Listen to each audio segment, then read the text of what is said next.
የምናነሳው ትውልዳዊ ጥያቄዎችና የቤተክርስቲያን መልስ በሚል ሳቤ ነው የምናነሳው። ለዚህ ጉዳይ ደግሞ እንግዳችን ብዙዎቻችን እናውቃቸዋለን። በተለይ በትውልዱ ላይ የራሳቸውን አሻራ እየጣሉ የሚገኙ አባት ናቸው። ትውልዱን ያነበቡ የቤተክርስቲያን አባት ናቸው ማለት እንችላለን። መጋቢ ሐዲስ ወመጋቢ ብሉይ አባታችን አባ ገብረ ኪዳን ይሆናሉ። አብራችሁ እንድትቆዩ በአክብሮት እንጠይቃለን። እግዚአብሔር አምላካችን ከሁላችን ጋር ይሁን።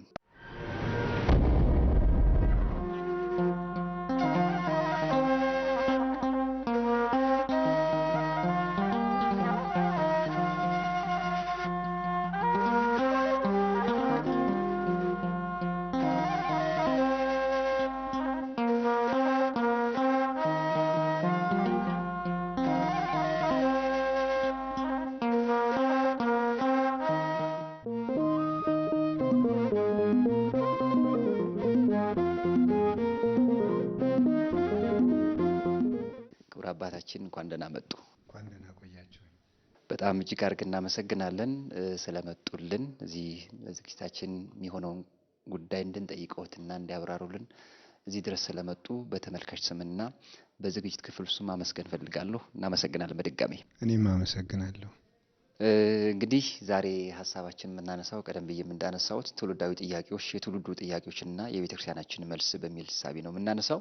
መርሃ ግብራችን ከምዕመናኑ የሚነሱትን ከተለያየ አካባቢ የሚነሱትን ቤተክርስቲያናችን አባቶቻችን የሚመለከታቸው አካላት መመለስ አለባቸው የሚገባቸውን ጥያቄዎች የምናነሳበት መርሃ ግብር ስለሆነ ዛሬ በየትውልዱ ወይም ደግሞ አሁን ባለንበት ዘመን ደግሞ የሚነሱ ቤተክርስቲያን ላይ የሚነሱ ሀሳቦችን ትውልዳዊ ማህበረሰባዊ ሀሳቦችን አንስተን ምላሽ እንዲሰጥበትና አባቶችስ እናንተስ ምን ትላላችሁ የሚለውን ሀሳብ ለማንሳት ነው። በድጋሚ እጅግ አድርጌ አመሰግናለሁ አባታችን። ክቡራንና ክቡራት ተመልካቾቻችን ቆይታችን ይቀጥላል። እንግዲህ ዛሬ የርዕሰ ጉዳያችን ትውልዳዊ ጥያቄዎችና የቤተክርስቲያን መልስ በሚል ነው። እንግዳችን መጋቢ ብሉይ ወመጋቢ ሐዲስ አባ ገብረ ኪዳን ይሆናሉ። እናንተም አብራችሁ እንድትቆዩ በአክብሮት እንጠይቃለን።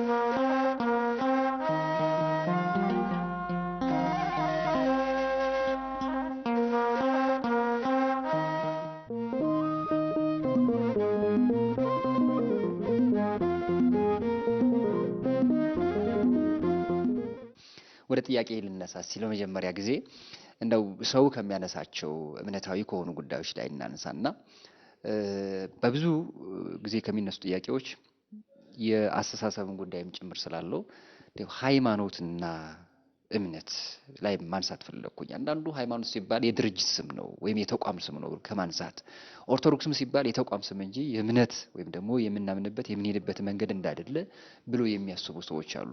ለመሆኑ እምነትና ሃይማኖት ልዩነት ይኖራቸው ይሆን ወይስ ደግሞ ምንድናቸው? እስቲ እነዚህን ጉዳይ ብናነሳ አባታችን። እሺ መልካም። በስመ አብ ወወልድ ወመንፈስ ቅዱስ አሐዱ አምላክ። እግዚአብሔር ይስጥልኝ። ሃይማኖትና እምነት የሚለውን ጉዳይ አሁን በተለይ ሳያስቡት በስልጣኔ ሰበብና መጽሐፍ ቅዱስን በግል ወደ መረዳት የተሸጋገሩት ምዕራባውያን ጭምር አሁን በጣም ይቸገሩበታል። የምዕራቡ አብያተ ክርስቲያናት እስካሁን ድረስ በዚህ ጉዳይ ላይ ይጨቃጨቃሉ፣ መጨረሻም አላገኙለትም ማለት ነው። ከዚያ የቀዱትን ሰዎች ሃይማኖት እና እምነት እንዲህ ነው፣ እምነት እንዲህ ነው፣ ሃይማኖት እንዲህ ነው እያሉም ያነሳሉና እንደኛ ግን ቃላዊ ፍችም አለው ወይም ደግሞ ስነ መለኮታዊ ፍቹም በቤተ ክርስቲያኑ ይተረጉምለታል ማለት ነው። በቃሉ ሃይማኖት ባልን ጊዜ ሃይመነ ከሚል ቃል ነው የሚወጣው፣ ከግዕዝ ቃል ሃይማኖት ማመን መታመን የሚል ትርጉም ይኖረዋል ማለት ነው። አምነ ሃይማኖት አምነ አመነ ነው። ከዚያ እምነት ከዚህ ይወጣል። እምነት የሚለው ከዚህ የሚወጣ ነው። በዚህ አካሄድ ሃይማኖት እምነትንም ጨምሮ የያዘ ነው። እምነትንም ጨምሮ የያዘ ነው። ሃይማኖት የሚለው አንደኛ ማመን ነው የሚሆነው፣ ሁለተኛ ደግሞ መታመን። ማመን ማንን የሚል ይወጣዋል። መታመን ለማን የምንታመነው የሚል ይወጣዋል። እነዚህ ሁለት መሰረታዊ ነገሮች የሚያጠቃልል ነው። ስለዚህ እዚህ ላይ የሃይማኖት አንዱ ትርጉሙ እምነት ነው ማለት ነው። የሃይማኖት አንዱ ትርጉሙ እምነት ይሆናል ማለት ነው። ይሄ ምን ማለት ነው? መጽሐፍ ቅዱስ ላይ ሃይማኖትን እምነት፣ እምነትን ሃይማኖት ብሎ የሚጠራበት ጊዜ አለ። ለምሳሌ ጌታችን መድኃኒታችን ኢየሱስ ክርስቶስ ሃይማኖትኪ አህወተኪ ማቴዎስ 15 ላይም እምነትሽ አድኖሻል፣ እምነትህ እንዲህ አድርጎልሃል፣ ሃይማኖትህ አህወተከ እምነትህ አድኖሃል እያለ ነበር የሚያድነው። ይሄ ሃይማኖት ግዕዙ ሃይማኖትኪ ሃይማኖትከ ሃይማኖትህ ሃይማኖትሽ ነው የሚለው በግዕዙ። ስለዚህ እምነትን ሃይማኖት ሲለው ማለት ነው። ተአምኖ ብሎ ደግሞ ይጠራዋል። እምነት ሲል ነው እዚህ ላይ። ስለዚህ ሃይማኖትን እምነት ሲለው ሃይማኖትሽ አድኖሻል ሲል እናገኘዋለን። ከዛ ደግሞ ሃይማኖት ደግሞ በራሱ ሃይማኖት ተብሎ ሲጠራ ምን ተብሎ ይገኛል? ወአሐቲ ሃይማኖት አሐዱ እግዚአብሔር ወአሐቲ ሃይማኖት፣ አንድ ጌታ አንድ ሃይማኖት ወአሐቲ ጥምቀት ይላል ቅዱስ ጳውሎስ ማለት ነው። ስለዚህ አንድ ሃይማኖት ባለ ጊዜ አሁን ምን እያለን ማለት ነው? ሃይማኖት የምንለውን በራሱ ቅድም ማመን መታመን ብለን የተረጎምነውን ነገር እየነገረን ነው ማለት ነው። ስለዚህ እምነትን ሃይማኖት፣ ሃይማኖትን እምነት ብሎ መጥራት በመጽሐፍ ቅዱስ የታወቀ ነው። ግን ምን ማለት ነው ባልን ጊዜ ሃይማኖት የምንለው እግዚአብሔርን ራሱን ነው። ሃይማኖት የምንለው ራሱን እግዚአብሔርን ነው። በመጽሐፍ ምእመን እግዚአብሔር የታመነ ነው፣ እግዚአብሔር ታማኝ ነው ተብሎ ቅዱስ ዳዊትም ተናግሮታል። ሌሎችም ነቢያት ሁሉ ጻድቅ እግዚአብሔር፣ ምእመን እግዚአብሔር እውነት ነው ብሎ እየተናገሩት ሁሉ ይህ ሃይማኖት ነው። አማኝ ሳይኖር ሃይማኖት አለ። እምነት ግን ይጎላል። እምነት ሊጎል ይችላል። አማኝ ሳይኖር ግን ሃይማኖት አለ። ምክንያቱም ሃይማኖት እግዚአብሔር ነው። ሃይማኖት ማባብ ተፈጥረት ወሀበ ወልድ ታበጽሕ ወሀበ መንፈስ ቅዱስ ትትፌጸም። ሃይማኖት ምንድን ነው ትለኝ እንደሆነ ሃይማኖት አብን ወላዲ በማለት ትጀመራለች፣ ወደ ወልድ ወላዲነት ታደርሳለች፣ በመንፈስ ቅዱስ ሰራጺነት ትፈጸማለች ብሎ ነው የሚናገረው ማለት ነው። ስለዚህ ሃይማኖት ማለት ምን ማለት ነው ብሎ ቢጠይቅ አንድ ሰው የአብ ወላዲነት፣ የወልድ ተወላዲነት፣ የመንፈስ ቅዱስ ሰራጺነት ወይም የአብ የመንፈስ ቅዱስ የወልድ ፈቃድ፣ የወልድ ስግው መሆን ወይም ደግሞ ሰው መሆን እሱ ሃይማኖት ነው ማለት ነው። ስለዚህ ሃይማኖት የምንለው የሶስቱን ቅድምና ሀለወት፣ አንድ ባሕርይ፣ አንድ ስልጣን፣ አንድ መንግስትና ያ እግዚአብሔር ሀለወት እግዚአብሔር ነው ሃይማኖት ይባለው። ሀለወት እግዚአብሔር ለዚህ ዓለም ሰራይ መጋቢ አለው። ስራ ካለ ሰሪ እንዳለ ሁሉ ፍጥረት ካለ ፈጣሪ ያለ ብሎ ያ የምንቀበለው እሱ ሃይማኖት ይባላል። ስለዚህ ምን ይሆናል? ራሱ እግዚአብሔር ሃይማኖት ነው። ራሱ እግዚአብሔር ሃይማኖት ነው። ምክንያቱም የሚያምን ቢጠፋ እግዚአብሔር ራሱን አይክድምና ብሎ ተናግሯል። ራሱ እኛ ባናምነው እንኳን በራሱ የታመነ ሆኖ ይኖራል ይላል ቅዱስ ጳውሎስ። እግዚአብሔር ሃይማኖት ነው። እንዲያውም አንዳንድ ጊዜ እንዲህ ተብሎ ሁሉ ይነሳል። ሃይማኖት በመላእክት ዓለም ተጀመረ የሚል ሐሳብ ነው የምሰማለሁ። ይሄ ልክ አይደለም። ሃይማኖት ለመላእክት ተገለጠ ነው እንጂ ተጀመረ አይባልም። እግዚአብሔር ነው ሃይማኖት። እግዚአብሔር ሃይማኖት ነው። እንደውም በድርሰቱ በቅዱሳት መጻሕፍት እግዚአብሔር ታማኝ ነው፣ እግዚአብሔር ምእመን ነው ተብሎ ተነግሯል አልኩኝ። በድርሰቶቻችን ለምሳሌ መልካ ኢየሱስ ብለን በምናመሰግነው ድርሰት ላይ ለሕፅንከ ብለን ሰላም ለሕፅንከ ምርፋቀ በረከት ወሳይል ዘአስመከ ወጥቶ ለዘብዴዎስ ድንግል ኢየሱስ ክርስቶስ ሃይማኖቴ ወንጌል ብለን እንጠራዋለን። ክርስቶስ ሃይማኖት ተብሎ ነው የሚጠራው፣ ሃይማኖት ነው። ስለዚህ ሃይማኖት ተገለጠ እንጂ አልተጀመረም። ያ ታምኖ አማኝ ሳይኖር እግዚአብሔር ስቡህ ነው እንደምንለው አመስጋይ ሳይኖር እምቅድመ ይፍጠር መላእክት ለቅዳሴ ተጸራ ስብሐተ አብ ወወልድ ወመንፈስ ቅዱስ መላእክትን ለምስጋና ሳይፈጥር የአብ የወልድ መንፈስ ቅዱስ ምስጋና አልተጓደለም። እንደሆነ የሚያምን ሳይፈጠር እግዚአብሔር ታማኝ ሆኖ ነበረ። ከዚያ ደግሞ እግዚአብሔር ራሱን ለፍጥረት የገለጠበት ያ የመገለጥ መንገድ ደግሞ ሃይማኖት ተባለ ደግሞ ማለት ነው። ያ መገለጡ ደግሞ በራሱ ሃይማኖት ተባለ። ስለዚህ አንደኛው እግዚአብሔር ሃይማኖት ነው። ሁለተኛ ሃይማኖት የማይሻሻለው እግዚአብሔር ስለማይሻሻል ነው። ሃይማኖት የማይለወጠው እግዚአብሔር ስለማይለወጥ ነው። እግዚአብሔር ሕያው ስለሆነ ሃይማኖት ሕያው ነው። የሚያምን ሰው ሲገደል ሃይማኖት የማይገደለው ለዚህ ነው። ሌላ ጊዜ ቆይቶ አማኝ ጠፍቶ ሙቶ ካለቀ በኋላ የሆነ ሰው በፀሐይም በጨረቃም በከዋክብትም ተመራምሮ እግዚአብሔርን የሚያገኘው ሃይማኖት ያለና የነበረ ስለሚኖር ነው። ስለዚህ እግዚአብሔር ለሙሴ ሲነግረው እኔ ያለውና የነበርኩ ነኝ ሲለው ያ ነው ሃይማኖት ማለት። ያ ያለውና የነበረው እግዚአብሔር ሃይማኖት ነው። አሁን ይሄንን ከዛ ወደ እምነት ስናመጣው ሁለት ትርጉም ይኖረዋል። በዚህ ባለው እግዚአብሔር የዚህ ያለውን እግዚአብሔር አንደኛ መኖሩን፣ ሁለተኛ ሙሉ ባህሪውን ለፍጥረት የገለጠውን እግዚአብሔር ባህሪ ያለው ግብረ ባህሪ ያለው ባህሪውን ራሱ ብቻ ነው የሚያውቀው። አልቦ ዘየአምሮ ለአብ ዘየንበለ ወልድ ባይቲቱ ወአልቦ ዘየአምሮ ለወልድ ዘየንበለ አብ ባይቲቱ ወለዘፈቀደ ወልድ ይከስት ሎቱ ማቴዎስ ወንጌል ምዕራፍ 11 ላይ ባለቤቱ እንደነገረን አብን የሚያውቀው ወልድ ነው፣ ወልድን የሚያውቀው አብ ነው ብሎ ተናግሯል። ባህሪውን አናውቅም። ግብረ ባህሪውን ግን እናውቃለን። እግዚአብሔር ሁሉን ቻይ ነው፣ እግዚአብሔር አዋቂ ነው። ግን እግዚአብሔር አዋቂ ነው ስንል እግዚአብሔር አዋቂ ብቻ አይደለም፣ ደካማ ቃል ነው። ከአዋቂነትም በላይ ነው እግዚአብሔር ማለት ነው። ከዚህ በላይ እኛ ስለማናውቅ በእኛ ቃል የተገለጠ ነው። ስለዚህ ምን እንላለን? እግዚአብሔር አዋቂ ነው ብለን ዝም ብለን። እግዚአብሔር ንጉሥ ነው። እግዚአብሔር ንጉሥ ብቻ ነው? ንጉሥ ብቻ አይደለም። እኛ የምናውቀው የመጨረሻ የክብር ቃል ይሄን ስለሆነ በዚህ መጠን ግብረ ባህሪውን ገልጦልናል። ስለዚህ እግዚአብሔርን ግብረ ባህሪውን እናምነዋለን፣ ባህሪውን እናምነዋለን፣ መኖሩን እናምነዋለን፣ ከሃሊነቱን እናምነዋለን። ይሄ ሃይማኖት ነው። ከዚህ በኋላ በዚህ ከሃሊነት መወከል እምነት ይባላል። ተአምኖ መታመን የሚባለው እምነት የሚባለው በዚህ እምነት በዚህ ከሃሊነት ላይ ትተማመንበታለህ ወይ ትመካበታለህ ወይ? ይህች ናት እምነት የምትባለው። ቅዱስ ዳዊት ይሄን ገልጦታል። መዝሙር 107 ቁጥር 11 ላይ እንዲሁ ይለናል፣ ወከንቱ ተአምኖ በሰብ በእግዚአብሔር ንገብር ኃይለ። በሰው መታመን ከንቱ ነው ይላል። በሰው መታመን ይሄ ነው እምነት ያለው። በሰው መተማመን፣ መመካት፣ መወከል ማለት ነው። አማርኛው መጽሐፍ ቅዱስ የሰው ማዳን ከንቱ ነው ይላል። ምንም አይጣለም፣ ችግር የለውም። ስለዚህ በሰው መታመን ከንቱ ይላል። በእግዚአብሔር ንገብር ኃይለ ወውቱ ያሐስሮም ለለ ይሳቅዩነ፣ እሱም የሚያሰቃዩንን ጠላቶቻችንን ያዋርዳቸዋል ብሎ ይናገራል። ስለዚህ ላይ መታመን፣ በሰው መታመን ያለው በሰው ማመን እምነት ናት። ስለዚህ መታመን ማለት እምነት ማለት በእግዚአብሔር ካሊነት ላይ መቆም ነው። እግዚአብሔር መጋቢ መሆኑን መቀበል ሃይማኖት ይባላል። በመጋቢነቱ መተማመን እምነት ይባላል። በመጋቢነቱ ላይ መተማመን። ለዚህ ነው ጌታ ሐዋርያትን እናንተ እምነት የጎደላችሁ ያላቸው። እናንተ እምነት የጎደላችሁ ክርስቶስ ካህሊ መሆኑን ቅዱሳን ሐዋርያት ተምረዋል ብዙ ቀን። ከዚያ በኋላ አብረው ባህር ላይ ሲሆኑ ግን ፈሩ። እኔ ካህሊ መሆኔን ነግሬያችሁ አይታችኋል ብዙ ቀን፣ ከሱ ጋር እያለን አንሰጥምም አትሉም ወይ ነው። እናንተ ሕጹፃን ሃይማኖት ለምን ትናፈቅኑ? እናንተ እምነት የጎደላችሁ። አሁን ሃይማኖትን እምነት ብሎ ጠራው። ሐዋርያት የጎደላቸው ክርስቶስ የአብ ልጅ እንደሆነ ተምረዋል፣ ሰምተዋል። የጎደላቸው ምንድን ናት? እምነትን የጎደለቻቸው።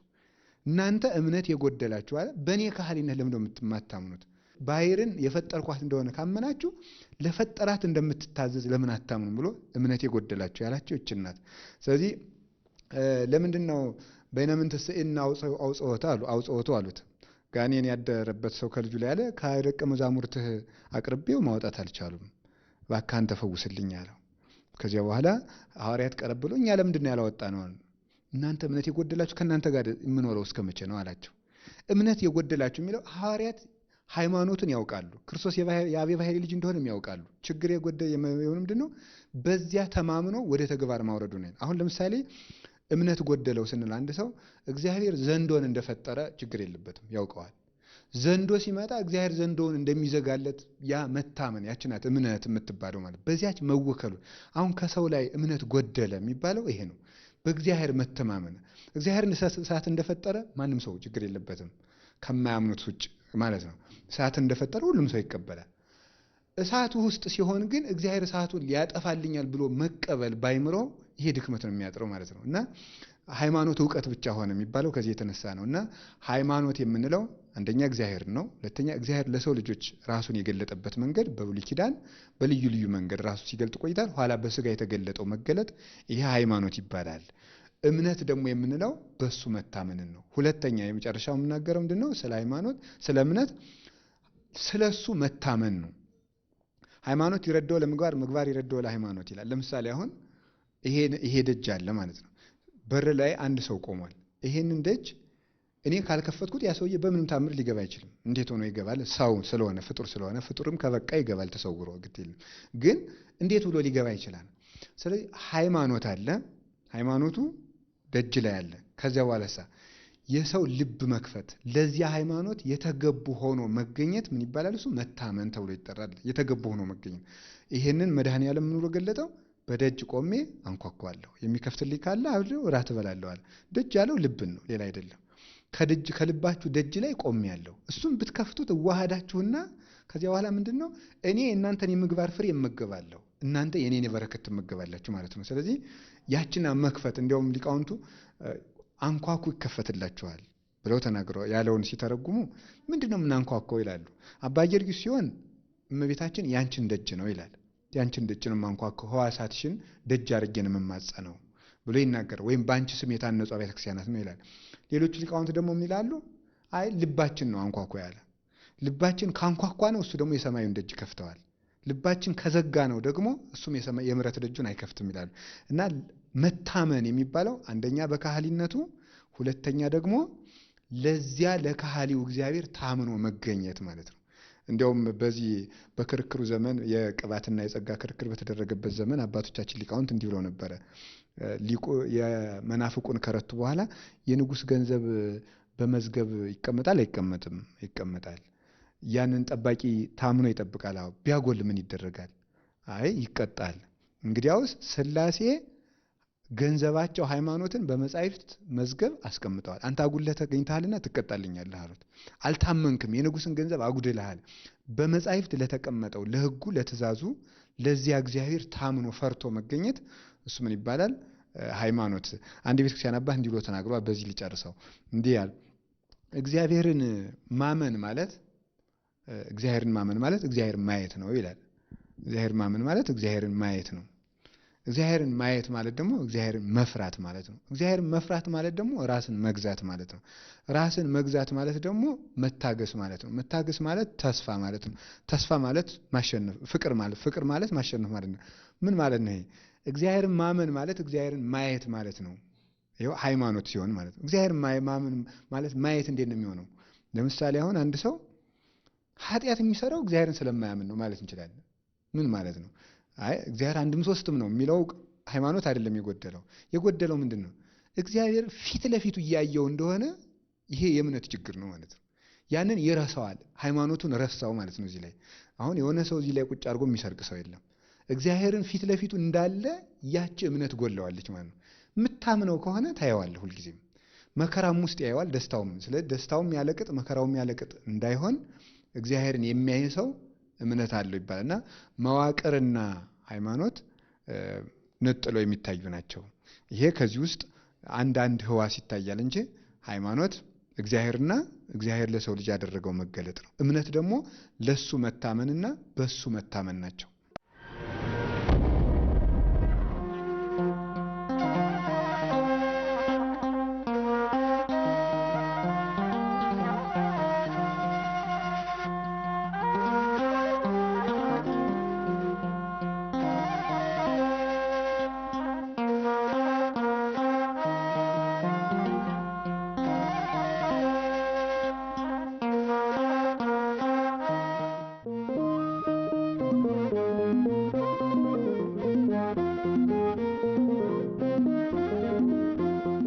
መልካም አባታችን፣ እስቲ በዚሁ ላይ ማንሳት ነው እንደመነሻ አነሳ ነው እንጂ ስለ እምነትና ስለ ሃይማኖት ዋና ርዕሰ ጉዳያችን ከዚህ የሚወጣው ኦርቶዶክሳዊ እሳቤ ወይም ደግሞ አንድ ሰው ኦርቶዶክስ ሲሆን አስተሳሰቡም ሁሉም ነገር በኦርቶዶክስ የተቃኘ ነው የሚሆነው፣ በቀጥተኛው መንገድ የተቃኘ ነው የሚሆነው እና እዚህ ላይ ማንሳት የፈለኩት አንድ ሰው ኦርቶዶክሳዊ አስተሳሰብ አለው ሲባል ምን ማለት ነው? ምንድን ነው ኦርቶዶክሳዊ አስተሳሰብስ ምንለው? በኑሮ የሚገለጥ ነው፣ በህይወት የሚገለጥ ነው፣ በተለያየ መንገድ መቼም ሰው ሲኖር የሚገለጥበት ነውና ግን አንድ ሰው ኦርቶዶክሳዊ አስተሳሰብ አለው ሲባል ምን ማለት ነው? ስለዚህ አስተሳሰብ እናንሳ እስቲ። አንድ ሰው ኦርቶዶክሳዊ አስተሳሰብ አለው ተብሎ ሲጠራ እግዚአብሔር በዚህ ዓለም ላይ ራሱን አስመስሎ አይደል የፈጠረን? ራሱን አስመስሎ ፈጠረን ስንል አንዱ የምንመስልበት ምንድን ነው? ሰው እንግዲህ በሁለት መንገድ ነው እግዚአብሔር የሚመስለው። ኧረ እንደው ብዙ ነው፣ ግን ከአራያ ከሚለው ጋር አምሳሉ ብዙ ነው። ከአራያው አንጻር አንዱ በነፍሱ ሥላሴን ይመስላል፣ በነፍስና በስጋው ክርስቶስን ይመስላል። እንዲሁ ነው የተፈጠርነው። በልብነቱ አብን፣ በቃልነቱ ወልድን፣ በስትንፋስነቱ መንፈስ ቅዱስን በመምሰሉ በነፍሱ ሥላሴን መስሎ ተፈጥሯል። ነፍስና ስጋው ደግሞ አንድ ሰው ናቸው። መለኮትና ስጋ አንድ ባህሪ ስለሆኑ ለክርስቶስ ስጋዌና ለሥላሴ ሶስትነት አርአያ ሆኖ ነው የሰው ልጅ የተፈጠረው ማለት ነው። ለኋላ ስለዚህ ሰው ልጅ ለመስቀልም ትንቢት ነው፣ ለስጋዌም ትንቢት ነው፣ ለሥላሴ ደግሞ ምስክር ነው። እንዲህ ሆኖ ተፈጥሯል የሰው ልጅ። ስለዚህ ምንድነው ሰው እግዚአብሔርን ይመስላል ሲባል እንደ አብ አሳቢ ልብ፣ ወልድና መንፈስ ቅዱስም በአብ ያስባሉ። እንደ ወልድ ነባቢ እውነት የሚናገር፣ እንደ መንፈስ ቅዱስ ሕይወት ነው፣ ዘላለማዊ ሕይወት ያለው ወይም ዘላለማዊ ስራ የሚሰራ ሲሆን ሰው እግዚአብሔር መሰለ ይመስላል። ስለዚህ ምንድነው ሰው አሰበ ሲባል ከዛ ይሄንን ልብ ነው ያጣ ነው። እኛ ኃጢአት ስንሰራ ይሄንን ልብ አጣ ነው። ከዛ ምን ሆነ? ወኮነ ከመ እንስሳ ዘአልቦ ልብ፣ ሰው ልብ እንደሌለው እንስሳ ሆነ ተባለ። ይሄ ለባዊነት አጣ ነው ማለት ነው። ከዛ የሚረባንን ከማይረባ ለይተን የማናውቀውና ከዛ ሰው ምን ተባለ? ውሻ። ኢየሩሳሌም ልጆችሽ እንደ ውሾች ሆኑ። ከዛ ፈረስ ተባልን። ደግሞ ከዛ ምን ያልተባልነው ነገር የለም በእውነቱ። ውሻ ተባል፣ ፈረስ ተባል፣ ከአህያ ብሳችኋል ተባል፣ አህያ እንኳን ጋጡን ያውቃል ተባል። ከዛ ከበሬ የማነሳችሁ ተባል፣ በነጣቂነታችን አንበሳ ተባል፣ ብዙ ነገር ተባልን ማለት ነው። አሁን በኦሪት ላይ ጭልፊት እንደዚህ ተብሎ ሁሉ የተጠራ ነው እኮ እኛ ነው። ጭልፊቱ አይበላም የተባለ ይሄ ነጣቂው ሰው ሁሉ አይጸድቅም ማለት ነው። እነዚህ ሁሉ ነገሮች ሁሉ ሆን ምን በማጣታችን? ልብ በማጣታችን ነው። ያንን ለባዊነት ትብ ያልብሰው ነው ነበር፣ በኃጢአት ዝጎ ነበር። ከዛ ልብ ስናጣ ምን ሆንን? የጨለመበት ሰው ዝም ብሎ ዛፉ ሁሉ ሰው እየመሰለው እንደሚደነግጠው ሁሉ ዝም ብለን ለዛፉ መስገድ፣ ለወንዙም ለተራራውም ሁሉ መስገድ ጀመርን ማለት ነው። ከዚያ ምን ሆነ? መልካሙን ክፉ ማለት ጀመር፣ ክፉውን መልካም ማለት መልካም ጀመርን። ከዚህ የተነሳ ምን ተብሎ ተነገረን? አሌል ወሙ ለለይሉ ለኩ ሰናይ ወለሰናይ እኮ ኢሳይያስ 5 ላይ ሲናገር ክፉውን መልካም መልካሙን ክፉ ለሚሉ ወዮላቸዋል። ከዛ ሰው ሲጨልምበት ምን ይሆናል? መልካሙ ክፉ ይሆነዋል። የማይደነቀውን ያደንቃል፣ የሚናቀውን ያደንቅና የሚደነቀውን ደግሞ መናቅ ይጀምራል ማለት ነው። ሰው በታቹ ነው ሲያይ ማለት ነው። ከታቹ ነን ስናየው ብዙ ነገር ተራራው ነው እንደሚታየን ማለት። ስለዚህ ወደዚህ ወረድን። አሁን ይሄን ስናመጣው ኢየሱስ ክርስቶስ ስጋ ለብሶ የመጣ ምን ሊያደርግ ነው ሲባል ልብ ሊሰጥ ነው የመጣው። እንዲህ አለ ቅዱስ ዮሐንስ በመልእክቱ አንደኛ ዮሐንስ ምዕራፍ 5 ላይ እንዲህ አለ ወሐለውነ በአሚን በወልደ እግዚአብሔር፣ በእግዚአብሔር ልጅ በማመን እስከ ዛሬ ድረስ አለነ። ከዛ ምን ማለት ተመልከቱ። መጨረሻ ላይ ምን አለ? እንዲህ ካለ በኋላ በእግዚአብሔር ልጅ በማመን አለን ካለ ወሐበነ ልበ ከመ ናእምሮ ለእግዚአብሔር በጽድቅ፣ እግዚአብሔርን እናውቅ ዘንድ ልብ እንደሰጠን እናውቃለን አለ። እግዚአብሔርን እናውቅ ዘንድ ልብ ሰጠን። አንደኛ ዮሐንስ ምዕራፍ 5 ቁጥር 20 ላይ ክርስቶስ በዚህ ዓለም የመጣው ምን ሊያደርግ ነው ሲባል ልብ ሊሰጥ ነው። ልብ ለእስክንድሮስም በሃይማኖተ አበው ላይ ምን ታጻቆ ለእግዚአብሔር፣ የእግዚአብሔር ልጅ ሰው ይሆን ዘንድ ያተጋው ምንድን ነው ይላል። ሰዎች የሚዳሰስ ልብ በማጣታቸው የሚዳሰስ አምላክ ስለፈለጉ እንደዚያ ከፈለጋችሁማ በእናንተ ልክ ልምጣና ዳሳችሁ እመኑኝ ብሎ ከሰው ምክንያት ለማጥፋት የሚዳሰስ አምላክ ከሆነ የምትፈልጉት እኔም መዳሰስ እችላለሁ። ሊዳሰስ መጣ የሰውን ፍላጎት ለማጥፋት። ስለዚህ ባለቤቱ ምን አለ? ወሶበሰ መጻይኩም የነገርኩዎሙ እሚኮኖሙ እየጋየ፣ መጥቼ ባልነግራቸው ኖሮ በደል ባልሆነባቸው ነበር።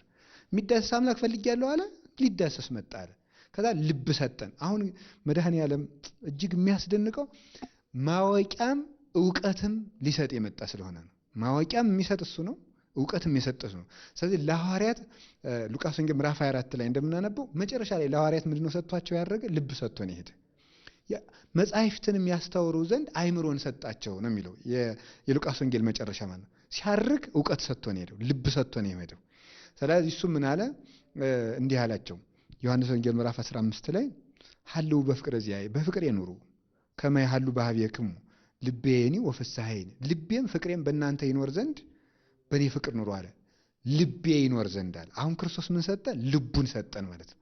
ያ ልብ ምንድን ነው? ቅዱስ ጳውሎስ ደግሞ ቆሮንቶስ 15 ላይ አንደኛው ቆሮንቶስ ማለት ነው ምን ብሎ ተናገረ? እኛ የክርስቶስ ልብ አለን። ቅዱስ ዮሐንስ አፈወርቅ ደግሞ ይሄንን ቆሮንቶስን በተረጎመበት በሰባተኛው ድርሳን ወስዶ ምን አለ?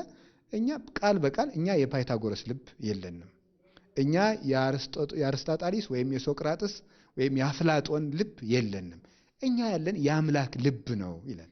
ስለዚህ ኦርቶዶክሳዊ ለአሰበ የሚባለው ምንድነው? በአምላክ ልብ ሲያስብ ነው። የአምላክን ልብ ሰው የት ያገኘዋል ነው ሲባል ብሎ ይጠይቃል አንድ ሰው። እኔ በአምላክ ልብ ልስብ ብል ምንድነው የሚያስብ? እንዴት አድርጌ ነው የማስብ ሲባል የአምላክ ልብ ወንጌል ነው ማለት ነው። የአምላክ ልብ ወንጌል ነው። ክርስቶስ ልቡን ሰጠን። እኛ የክርስቶስ ልብ አለ ተሰጠ ሲባል የክርስቶስ ልብ ሰው እንዲህ አድርጎ ተቀበለው ማለት አይደለም። የአምላክ ልብ የተባለች ወንጌል ናት። ወንጌል የክርስቶስ ልብ ናት። ሰው የሚወደውና የሚጠላውን ነገር በልቡ ያስቀምጣል። ክርስቶስ የሚጠላውንም በወንጌል ነግሮናል። ይሄን እጠላለሁ አታድርጉ ብሎ ማለት ነው። የሚወደውንም ነግሮናል። ይሄን እወዳለሁ አድርጉ ብሎ። ስለዚህ ወንጌል ያለው ሰው የፍቅር ልብ አለው፣ የክርስቶስ ልብ አለው ማለት ነው። ስለዚህ አሁን አንድ ሰው ኦርቶዶክሳዊ ሐሳብ ኖረው ማለት ምን ማለት ነው ሲባል እንደ ወንጌል ማሰብ ሲጀምር ማለት ነው። እንደ ወንጌል ማሰብ ሲጀምር ይሄ ሰው ልብ አለው ማለት ነው። ይሄ ሰው ኦርቶዶክሳዊ ነው ማለት ነው። ኦርቶዶክሳዊነት እኮ ማለት ምን ማለት ነው? ርቱዕነት ማለት ነው። ርቱ ቀና ጎዳና ነው። ያ ጎዳና ማን ነው? ክርስቶስ አይደል? አነ ውእቱ ፍኖተ ጽድቅ ወሕይወት፣ እኔ የሕይወት ጎዳና ነኝ አለ። ስለዚህ ፍኖት ዘአልቦ ማይቅፍ ይለዋል ኤጲፋኒዎስ በቅዳሴው። እንቅፋት የሌለበት ጎዳና ክርስቶስ ነው የሚለው። ያን ጎዳና መከተል ነው። ስለዚህ ኦርቶዶክሳዊነት ማለት ክርስቶሳዊነት ነው። ክርስቶሳዊነት ማለት ወንጌላዊነት ነው። እንዲሁም እኮ አባቶቻችን መንግስተ ሰማያት ይህን ትመስላለች የሚለውን ሲተረጉም ምንድን ነው የሚሉት? መንግስተ ሰማያት እንዲህ ብለው ነው የሚተረጉሙት። መንግስተ ሰማያት ህገ ወንጌል፣ ህገ ወንጌል ተስፋ፣ ተስፋ እግዚእነ ኢየሱስ ክርስቶስ ይላሉ። አሁን ሲተረጉሙት ምን አሉ? መንግስተ ሰማያት ማለት ወንጌል ናት አሉ። ወንጌል ማለት መንግስተ ሰማያት ህገ ወንጌል፣ ህገ ወንጌል ተስፋ ናት። መንግስተ ሰማያት ወንጌል ናት፣ ወንጌል ደግሞ ተስፋ ናት። ተስፋ ይለዋል ክርስቶስ ነው አለ። ስለዚህ እንዲህ ካሉ ልብ ማለት ክርስቶስ ነው። የክርስቶስ ልቡ ደግሞ ወንጌል ናት። እንደ ወንጌል የሚያስብ ሰው አሁን በዓለም ላይ ኦርቶዶክሳዊነት የጠፋው ምንድን ነው? ሰዎች ክርስቶስንም የሰቀሉት እንደ ወንጌል ማሰብ ስላቃታቸው።